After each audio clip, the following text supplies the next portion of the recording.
pocong itu kalau bisa aku visualin gambarin ya, pocong itu berdiri mas.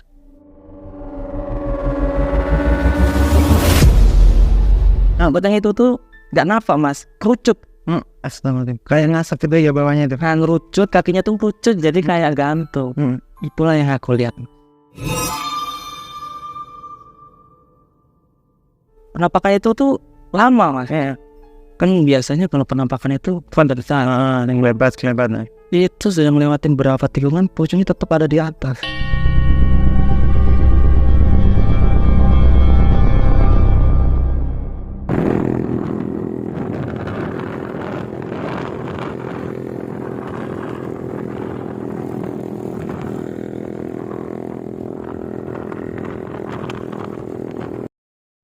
Bismillahirrahmanirrahim. Assalamualaikum warahmatullahi wabarakatuh. Selamat malam Sobat OMG, obrolan malam Jumat. Selalu temani malammu dengan keberanian, karena ketakutan terbesar adalah dirimu sendiri. Malam ini OMG kembali berbagi kisah misteri. Touring diganggu makhluk astral. Oke, tidak lama-lama langsung saja kita ke narasumber. Ceritanya ini tahun 2021. Memang aku dan teman-teman selalu ngadain agenda touring tahunan. Nah, tiap tahun, setiap awal tahun itu ngadakan touring. Nah, kebetulan yang 2021 ini memang agak aneh sih lah menurutku.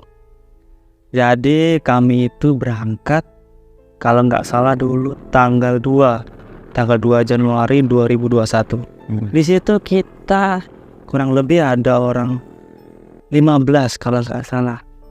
Itu ada yang boncengan, ada yang sendiri. Jadi ada sweeper di depan sama di belakang. Nah tujuan kita itu pertama di Kota Bumi.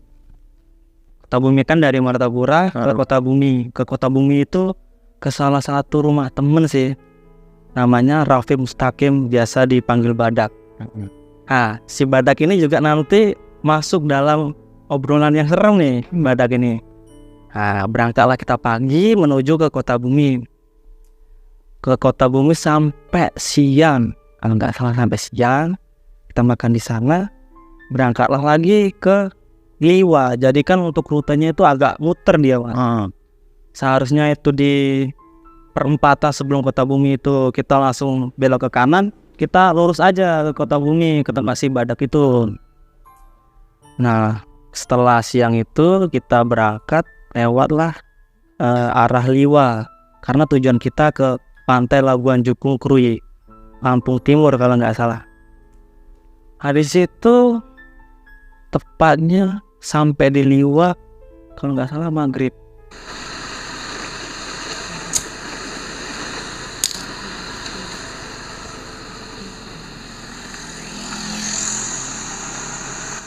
Jadi kita sampai Liwa itu maghrib.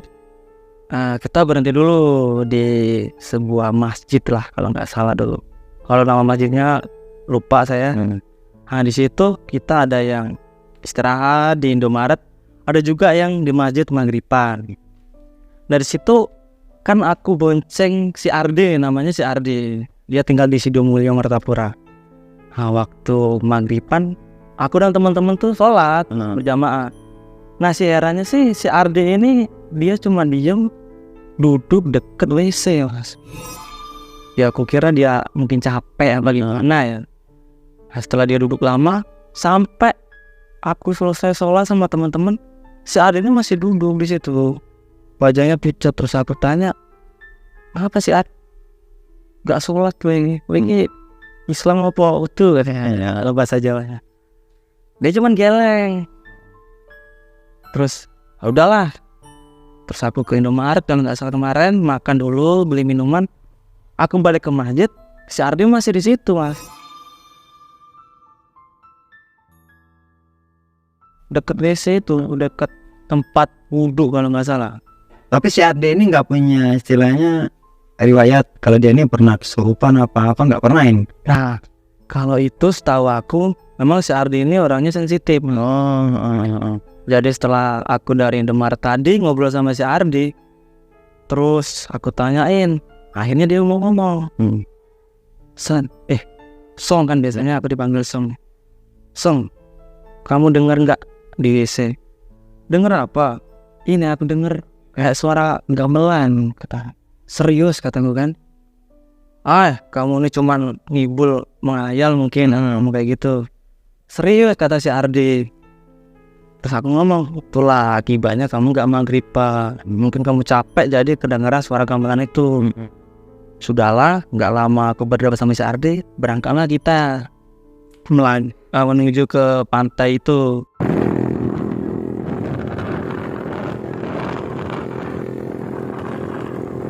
Malam tetap lanjut ini. Nah, sebelum berangkat itu Mas ya, memang sebagian dari teman kita itu ditelepon sama keluarganya, sama mama bapak. Betul juga aku ditelepon sama mama kan. Tekan desan, astaga porong. Hati-hati nendalan ya, hati-hati. Karena kebetulan itu masih separuh perjalanan. Kata si orang tua kita masing-masing, wis lah mandek, Mending istirahat maksudnya. nginep wae nang kono. Jadi nginep aja di situ, nggak usah dilanjutin. Karena nih Mas, dari Masjid Indomaret itu maju ke depan itu sudah masuk Huta Liwa.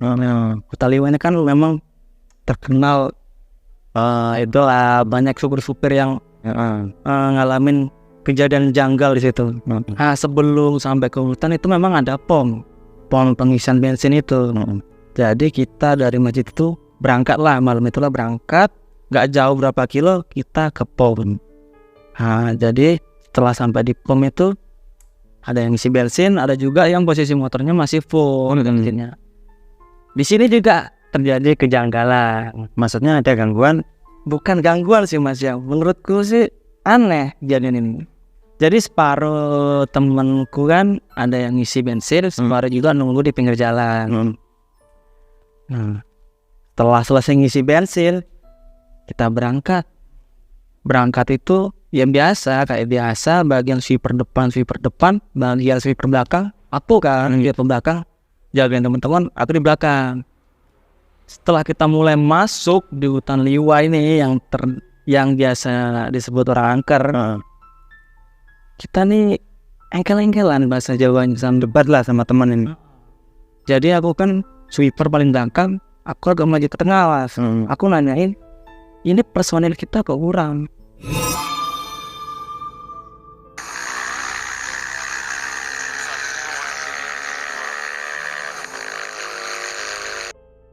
Aku hitung dari segi motor juga personil ini kurang satu, motor kurang satu, personil juga kurang satu. Sampai itu aku ngomong, badak nggak ada. Jadi badak ini ya rumahnya di Kota Bumi.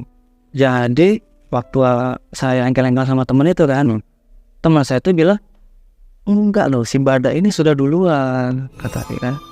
Sudah duluan. Kata sweeper yang di depan ini maksudnya? Enggak, kata temen aku yang di bagian tengah. Terus oke lah kalau sudah duluan di depan kan. Jadi aku ini ragu Mas, karena udah lama perjalanan cukup 30 menitan ya. Si badangnya tetap gak kejar kalau memang dia di depan. Jadi aku putusin, aku kejar yang paling depan, sweeper depan. Kita berhenti dulu.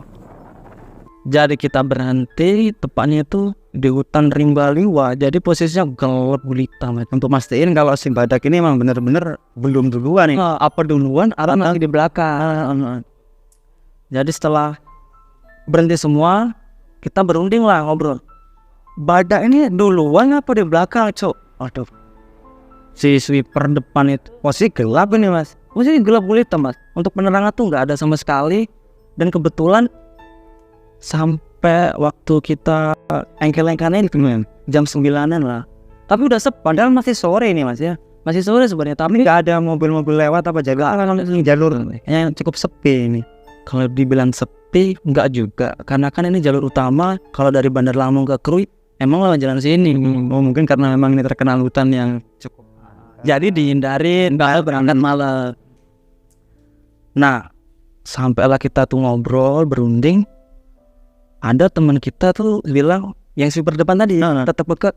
Aku tuh lihat si badak, dia tuh duluan pakai motor biasanya itu RX. Dia tuh air ada jalanan itu Mas. ayo Cuk, tapi dia tuh sambil kayak nari. Maksudnya naik motor sambil Jadi itu dia kan memang terkenal agak selengean lah bahasa kita kan. Selengean dia tuh, ayo cuk, dia duluan ngebut sambil tangannya narik-narik kayak nyinden.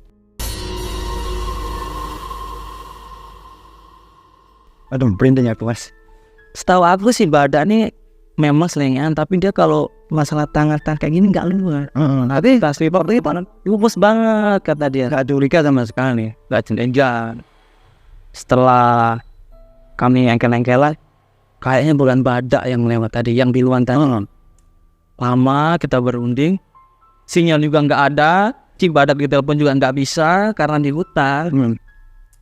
Terus aku berunding sama sweeper depan, kita putusin putar balik. Jadi balik arah lagi Balik lagi arah ke pom yang tadi. dengan pertimbangan karena nggak mungkin lah si Badak udah Duluan, karena kan memang kita sebelum berangkat malam itu di briefing, jangan duluan, jangan ngebut-ngebutan, kita sabar. yang nakal itu siapa? Pilih. Nah itulah yang jadi hal janggal itu man. Setelah kita putar balik, benar si Badak masih di belakang. Keadaannya dia pecah ban di belakang, duduk di atas. Dan ketika aku sama teman-teman nyampe kan, kita dipisui bahasa Jawanya kan. Jadi motor dia rusak. Dia tuh di situ di pertigaan Liwa. Kalau teman-teman yang biasa touring arah Liwa, kalau kita dari Lampung itu kita ke atas ke kebun kaya Liwa. Kalau kita lurus ke bawah itu arah Krui. Badak tuh posisinya di situ mas. Dia tuh dekapar kayak gini. Sambil ngoceh-ngoceh lah itu dia. Iya biasa lah si Badak memang tukang ngoceh kan. Misu nggak jelas. Kami sama teman-teman bingung. Yang di depan tadi dia Pak, kau kayak gitu cok, enak luru tuh. Temen aku yang paling teman. Kau kayak enak luru tuh cok. Aku tadi lihat kamu udah duluan. Matamu kata teman. Jadi kita di situ langsung merinding semua. Astagfirullah. Terus teman kita yang memang biasa hadroan sih, terang. Inilah akibat kalau menentang omongan orang tua. Jadi setelah kejadian itu bingung juga kami dan tim kan, mau dilanjutin apa enggak. udah malam juga itu. cuma kalau mau balik lagi kan tetap jauh mas, Jauh juga dari masalah yang lumayan jauh. Terus kami bingung, akhirnya cari tambal ban malam-malam itu mas, nekat. Nah kebetulan memang sih kami udah pasrah sih, namanya di hutan kan, mana ada tambal ban buka. Nah kita cari putar balik, ternyata ada kayak sejenis warung kecil lah, biasa. Emang lampunya agak redup sih. Tapi kami gak mikir kalau itu nanti warung goib apa. Gak mikir. Yang penting motor ini nambah ditambahin. Udahlah kami nambal ban motor si Badak dulu. Sembari nambal tuh kami engkel-engkelan tetap masalah yang Badak duluan tadi. Ternyata waktu di pom itu si Badak tuh dia nunggu deket warung nasi emang. Dia tuh beli minum apa gimana. Nah, waktu kita udah jalan bareng, si Badak tuh misu di belakang cerita si Badak, versi si Badak nih. Nah teman-temanku kok pada duluan, kata dia. Aku ditinggal mana beli makan kalau nggak salah. Belum sempat habis. Jadi ngabisin dulu makanan, jadi ketinggalan jauh kan di Badak. Dan padahal kita engkel-engkelan itu Badak di depan. Oke saya cerita, selesailah nambal ban. Jam 10 lebih lah kalau nggak salah tuh. Kita tetap berunding, lanjut enggak nih, karena udah ada kejadian janggal kan. Kayak si Ardi, tapi si Ardi nggak aku ceritain sama teman-teman. Gamelan takut nanti yang teman-teman kebawa lagi kan. Sudah kita berunding, akhirnya lanjut.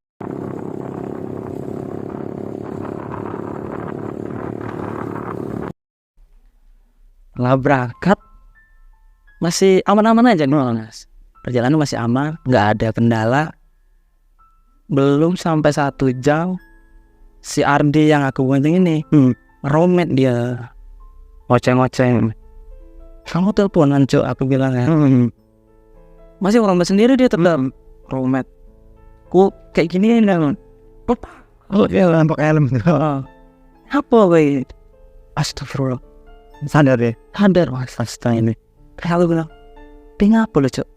Kalau capek leret tapi ngalas, turun ngalas ya gue. Aku bilang kayak gitu kan. Dia tuh ngomong Enggak apa-apa, lanjut aja. Nah, udah aku lanjutin Mas. Belum lama tangan dia tuh gimana ya? Namanya aku bonceng, tangan dia tuh kayak maju ke depan gini. Kayak narik kayak badak yang waktu. Tapi tangan sebelah kiri Mas. Tangan sebelah kiri dia tuh kayak narik gini. Terus aku bilang kan, pengen ini sebelah kiri.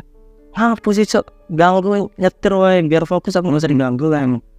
Cok, lihatlah, tanganku gerakan diri kata. Jadi Si Ardi ini masih keadaan sadar tapi tangannya dia nggak bisa ngontrol ini. Jadi kan aku heran. Ya, kalau memang kamu sadar, ngapa gak kamu ada yang tangannya? Kamu lawan. Gerak-gerak sendiri cok. Nah, nggak beres lah. Terus aku mikir, ini kalau si Ardi kerasukan di jalan, tiba-tiba jatuh, jatuh positif, gak jadi nikah. Masuk akal. Jadi karena aku takut, memang biasanya aku sweeper di belakang. Aku putusin maju ke depan, kalau nggak salah depan aku si Putra sama si Bagus. Si Putra itu yang tukang manajer tadi. Akibat nggak nurut sama orang. Kalau si Putra panggilannya Ting nih, kan karena keriting. Ting, gak beres sih kayaknya tak bonceng. Kalau kerasukan bahaya berbucurang aku. Wah si Putra ini kan Adi memang orangnya sensitif. Tukerlah, gantian si Putra sama Bagus sweeper paling belakang. Nah si Putra sama si Bagus ini mundur jadi sweeper. Sudah lanjutlah kita perjalanan. Terus aku ngomong sama si Ardi, baca doa sebisamu, biar kita selamat sampai tujuan, gak ada gangguan-gangguan lagi. Daripada putar balik tanggung bener. Kuatnya lah imanmu. Gak lama di situ, mungkin separuh lagi sih perjalanan dari Tambal Ban ke Krui. Kita sudah sampai separuh perjalanan. Telah mengalami kejadian yang janggal. Di separuh perjalanan, menurutku inilah yang paling janggal, paling ngeri lah. Masih ada gangguan lagi. Paling ekstrim. Sampai aku mikir, mungkin temen aku ada yang gak mandi wajib ini. Jadi ceritanya ini gini Mas, waktu sampai setengah perjalanan, merinding aku. Sampai setengah perjalanan, kita tuh kan memang sengaja setel gas itu gak terlalu kencang, landar. Karena waktu dari kebun raya Liwa ke Krui itu jalannya turun. Nah, jadi kita nggak usah terlalu ngebut karena resiko malam. Jadi santai lah di situ. Teman kita kebanyakan racing knalpot. Jadi berisik gitu Mas. Berisik. Herannya aku ngomong sama si Ardi, kok nggak ada suara sama sekali. Kuping ini kayak ditutup gitu Mas. Hening sekali. Aku bolak-balik ngomong sama si Ardi, iki knalpotnya caca kok nggak dulu. Padahal motor geber, tapi kan lihat kan motor tetap ada. Ya walaupun kita turunan nih Mas ya, pasti kan kita tanjakan. Motor kelihatan kan positif, kita gas kan gas motor. Seharusnya ada suaranya. Dia itu nggak ada suaranya sama sekali. Entah. Dan di pertengahan kita ketemu sebuah bis. Bis pariwisata. Bis pariwisata itu cukup gede. Ini ALS kalau nggak salah. Yang penumpangnya banyak lah. Jadi memang mungkin perkiraan ke sama Ardi, ini ada orang wisatawan dari Lampung mau ke Krui, yang berangkatnya duluan mobil ini daripada Mas. Atau aku posisi sama teman-teman langsung di belakang situ. Setelah lama kita kan mau nyalip si bis ini. Susah disalip bis ini Mas. Padahal berarti ngebut Mas mobil ini, bis ini. Kan kita setel kendor nih sana nyantai. Ketemu bis ini, niat kita kan biar nggak kena asap mana kita nyalip lah bis ini. Setiap mau tikungan nggak dapet, dipotong sama bis itu. Kayak sengaja. Saking jengkelnya hati kan, si Ardi juga misut, pancu super asal. Sambil mau nyalip ini nggak bisa. Sweeper kita paling depan nggak bisa nyalip, apalagi kita yang di belakang kan. Kalau potensi dari lawan arah gak mungkin, jadi kita tikungan gak ada nyalin. Sampai udah jengkel gak bisa nyalip, si Ardi nyeletuk omongan, Song, coba perhatiin supirnya Song, dari kaca spion ada gak?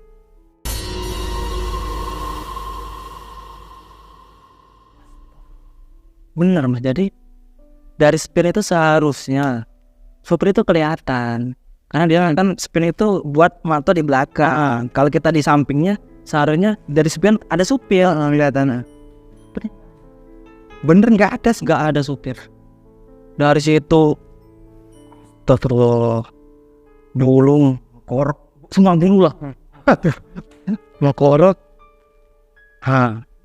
Si badak ini nggak sabar. Tapi nggak tahu teman-teman ini sadar apa enggak ada kau itu di bis itu. Si badak yang di tengah ini yang tadi ketinggalan. Dia tuh nggak sabar. Nyalip lah sweeper yang paling depan. Waktu dia paling kenceng nih. Musuh R15, musuh CBR tetap putus kameranya. Mau dia salib si bus ini. Sampai separuh dipotong. Sampai separuh enggak kena waktu itu. Enggak bisa kena. Hampir setengah jam lebih lah di belakang bis. Kita lama nggak kesalip-salip bis itu. Kita melihat sosok. Maksudnya Mas dengan yang di si Ardi ini, Si Ardi lihat masih di ujung bis. Langsung merinding aku. ini posisi teman-temannya lihat nggak ini Mas? Gak tahu Mas. Karena tetap pertama si Ardi yang ngomongin. Kayak supir tadi nggak ada, si Ardi ngomong.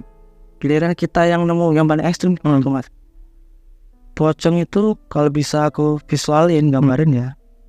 Pocong itu berdiri Mas.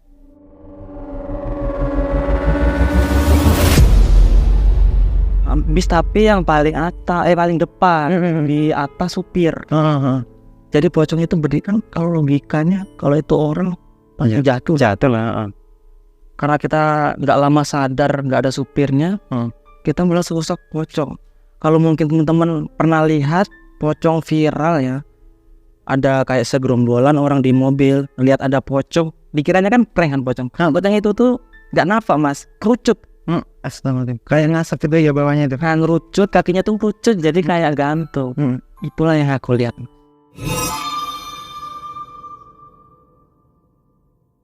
Di pencup bis Mas tidak nyoba ngasih tahu ke teman-teman waktu itu? Di situ aku juga takut kan posisinya. Seari juga dah ngerompet nggak jelas. Bingung aku, posisi itu bingung. Mau ngomongin teman-teman, takutnya teman-temannya nggak lihat si pocong itu. Jadi kami tetap melanjutin perjalanan sambil aku nih selalu istighfar man. Ya, nggak tahu siapa loh yang nggak ngeri. Ada pocong di pucuk bis, mana bisnya nggak bisa disalip-salip. Waktu di tikungan nggak lama. Penampakan itu tuh lama Mas. Kan biasanya kalau penampakan itu yang bebas kelihatan. Itu sudah ngelewatin berapa tikungan, pocongnya tetap ada di atas. Jadi berdiri ya kayak manusia biasa berdiri, tapi dia tuh kafan yang di bawahnya nggak napak. Untuk visual mukanya hitam, matanya Mas, ya Allah. Sempat noleh di pocong ini. Kan waktu kita di tikungan nih, aku kan paling belakang Mas. Waktu mobil bis nikung kan, aku kelihatan kan muka dari samping ini. Itu merah. Merinding. Saat ditambah kromen nggak jelasnya. Di situ aku bingung Mas. Karena aku juga takut, sebenarnya aku penakut juga. Karena aku udah takut, Sari juga takut. Si badak ini inisiatif nyalip. Nah, posisi aku masih lihat pocong itu. Si badak ini mau nyalip, maksud dia tuh marah. Digeber kan motor si badak ini. Namanya motor kita. Putus tali gasnya si badak. Putus, jadi otomatis kita yang di belakang semuanya ngikut berhenti menepi karena kan badan kan putus kan. Bis itu hilang, aku udah lupa sama pocong karena fokus sama si badak nih. Memang kalau menurut orang lama kan, orang tua kalau tempat itu gitu ngomong aneh-aneh, ngomong mati. Terus kita bahkan dan antennya istilahnya kan dekat. Badan ini ngeluarin semua papan kekesalannya itu kan. Sampai situ aku sama si Adi inisiatif mau cerita teman-teman masalah yang pocong tadi Mas. Kata si Adi, gak usah langsung. Daripada kita gak nyampe, tahu sendiri si Bagus yang kata aku sweeper tadi, itu cerai dia tuh Bang. Penakut. Kalau sampai si Bagus ini aku ceritain, apalagi teman-teman yang di depan, gak sampai kita. Jadi aku putus sama si Adi, tutup mulut, gak usah ngobrol. Kalau lah sampai di Puri baru kita cerita. putus gas. Jadi karena sebentar lagi sampai nih mas, kita tetap melanjutin perjalanan. Tapi aku nggak cerita sama teman-teman. Teman-teman tuh sempat ini ngomong sama aku, bukan si Putra, siapa ya? Si Dimas. Dimas ini tinggalnya di Terukis. Ngomong sama aku, Song, kenapa kamu sama si Andri pucat? Oh, sempat curiga. Karena si Dimas ini memang dia kebetulan melok perguruan Pagar Nusa. Dia agak sedikit maaf ini aku sebutin gak apa-apa nih kalau tersalsa. Ngomong lah nih laptop si Dimas ini, aku udah kayak gini sama jadi gak apa-apa cok, gak apa-apa. Serius kata dia kan. Lapar main suket kayaknya. Sempet ketawa kayak gitu. Padahal tuh sama si Arnus udah main kolor, lihat si lontong dibungkus tadi. Karena perjalanan sudah bentar lagi nyampe, kita lanjutin aja mas. Karena kan turunan enak lah si badan ini. Jadi waktu turun bisa, gak perlu digas. Jadi waktu naik mungkin di step sedikit lah. Udah kita lanjutin perjalanan, adalah mas, maksudnya kejadian janggal kembali terulang. Ini sepanjangan jalan ini mas. Ini makanya saya ceritain pengalaman touring yang paling horor ini. Jadi bisa buat pelajaran bagi teman-teman kalau malam, kalau sekiranya lokasi itu kita ngelewatin hutan rimba, gak usah dilanjutin. Jadi kita lanjutin lah menuju ke Krui karena tanggung. Aku ngeliat jam itu mas ya, udah jam 12 lebih 4 menit, masih ingat betul lah. Belum nyampe ke Krui. Udah kita lanjutin, belum lama kejadian lagi janggal. Mas juga yang ngalamin. Aku kebetulan ini bukan aku yang ngalamin. Kembali ke cerita yang aku tadi, si Dimas yang ngalamin malah. Jadi ini gimana ceritanya ya? Kita lanjutin yang dari perguruan tadi. Dimas itu boncengan sama Honi, nggak salah. Honi itu orang Bandung Ayu. Nah, dia tuh boncengan motor fiction kalau nggak salah. Nggak lama dari si badak putus gas tadi, kita lanjut. Si Dimas tuh jaraknya nggak jauh dari aku, kan sweeper si Putra. Nomor 2 aku dari belakang, nomor 3 lupa aku, nomor 4 si Dimas. Kita lanjutin perjalanan, nggak lama si Dimas tuh sambil nyetir nunjuk. Dia tuh nunjuk ke tiang listrik yang ada di pinggiran jalan hutan lewai. Aku sama si Andi ngomong, ngapain Dimas tuh nunjuk-nunjuk? Gak jelas kan. Ngasih tahu kalau ada itu mungkin. Unjuk. Ya, kami yang di belakang otomatis langsung lah.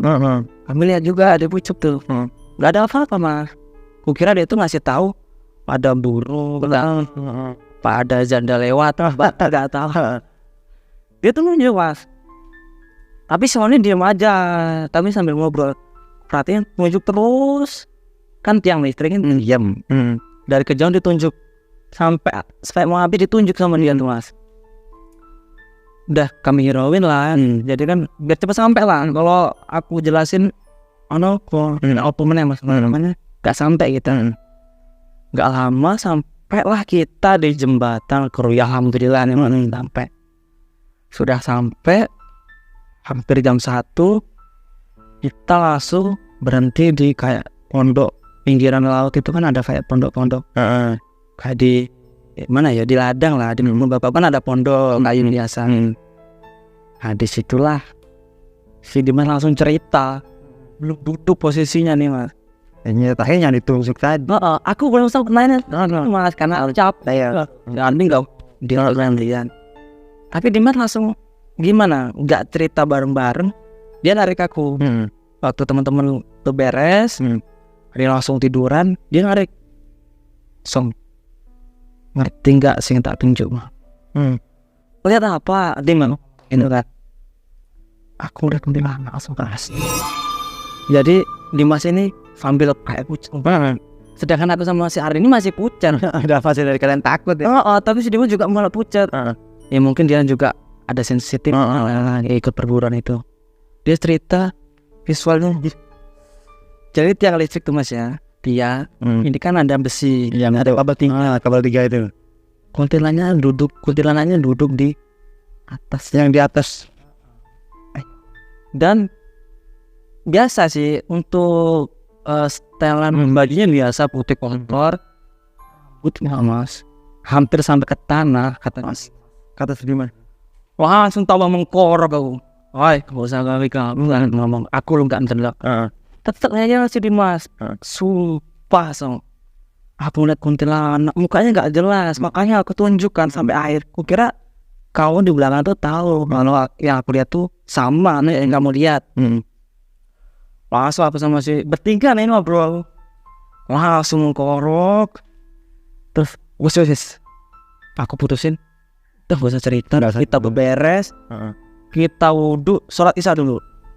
Udah kita sholat, istirahat baru kita cerita sama teman-teman. Dah.